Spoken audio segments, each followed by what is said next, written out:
Hey, what is going on guys? RvzStealth here, and in today's video, we're going to be taking a look at a few sleeper OP or strong off meta picks for patch 7.3. So these champions are really strong in this patch, but they don't have a very high play rate. So the first champion we're going to take a look at here is going to be Rammus jungle, and this could also apply for Rammus top lane. It just does depend on the situation. So right now in this meta, there's so many heavy AD comps that are being played, with lethality being super strong right now. We're seeing a lot of like AD mid laners, a lot of AD top laners. So in those situations, Rammus is just such a good pick because you can stack armor on Rammus. You're going to do a ton of damage because of your passive, and you're also going to be pretty much unkillable. So in this patch right now, I would don't first pick Rammus. I don't think he's like worth a first pick or anything, but if you are later on in the draft and you do see the enemy team have a few AD champions, I would look to pick him for sure.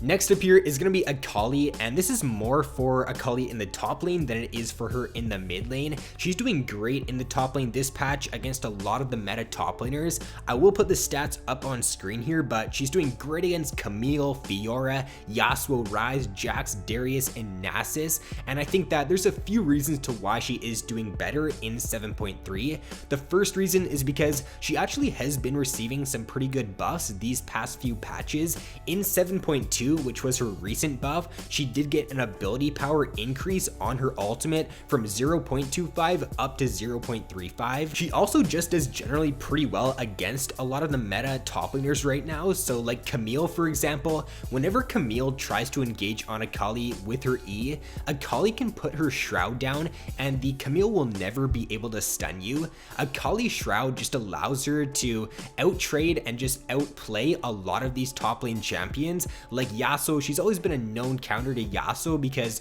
whenever he has his tornado ready, you just put your shroud down and he'll never be able to ult you. The same thing kind of goes for someone like Fiora. If Fiora tries to like use her ultimate on you or something, or goes for an all-in, then you can just wait that out. You can put your shroud down, and because the enemies can no longer reveal you in your shroud with a pink ward, it just makes her that much better against these certain top laners and in this patch. So if you do play a pretty good Akali, then I would look to pick her up in 7.3. Now, if we take a look at a mid lane pick here, it's going to be Anivia, and in this patch, Anivia is doing super well against pretty much every other mid lane pick besides Zilean and Vel'Koz. So the reason to why Anivia does great against a lot of the meta picks is because she outranges a lot of them, and she also can zone them super well in team fights with her ultimate and her W. For example, right now, she's got a 63% win rate against Ryze, and the reason for that is because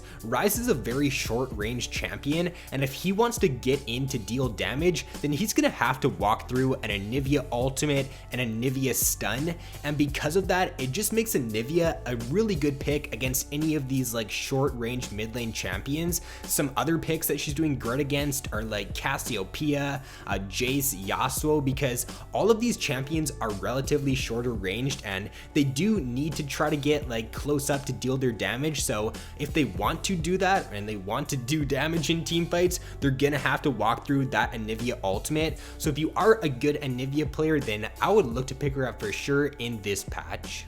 Now the next one here isn't one that you see very often, or it isn't a playstyle that you see very often, and it's Aurelia Assassin in the mid lane. So with lethality being super strong right now, lethality Aurelia is actually pretty underrated in my opinion. You still want to go for the Trinity Force on her as your rush item because that item is just way too strong on her, but after that, going for a Yomu's and an Edge of Night is actually super good if you do want to play her like an assassin playstyle.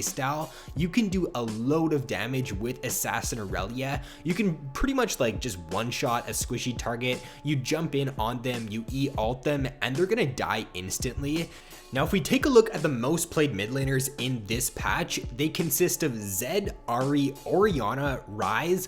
All of these champions Aurelia can actually do super well against because, for example, Orianna, if she tries to poke you down like with her ball in the laning phase, then you could just jump around to low health minions, execute them, and then just jump to the Orianna, stun her, and burst her down before she can really do anything. You can also rush a Maw as Aurelia if you are against like an AP mid lane champion, so it does make your dueling in the laning phase super good. She can also do great against someone like a Katarina, for example, because if Katarina tries to jump in on you and channel her ultimate, then you can just use your point and click stun on her and burst her down before she can really do anything. So overall, I think Aurelia is super underrated as an assassin pick in the mid lane in 7.3.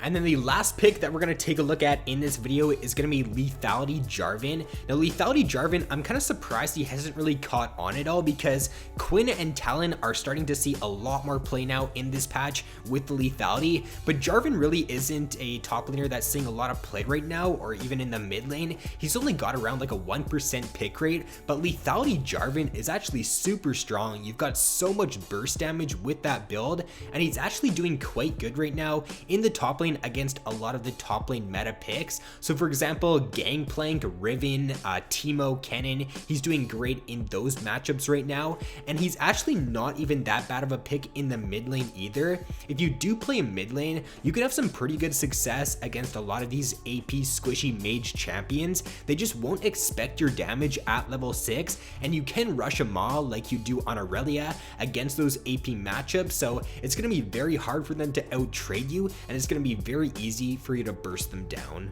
So that is going to be all for this video, guys. Be sure to let me know down in the comments below if you have any other underrated picks or off meta picks that you are using in this patch to some pretty good success. But with that being said, guys, thanks for watching, have an awesome day, and I will see you in my next video.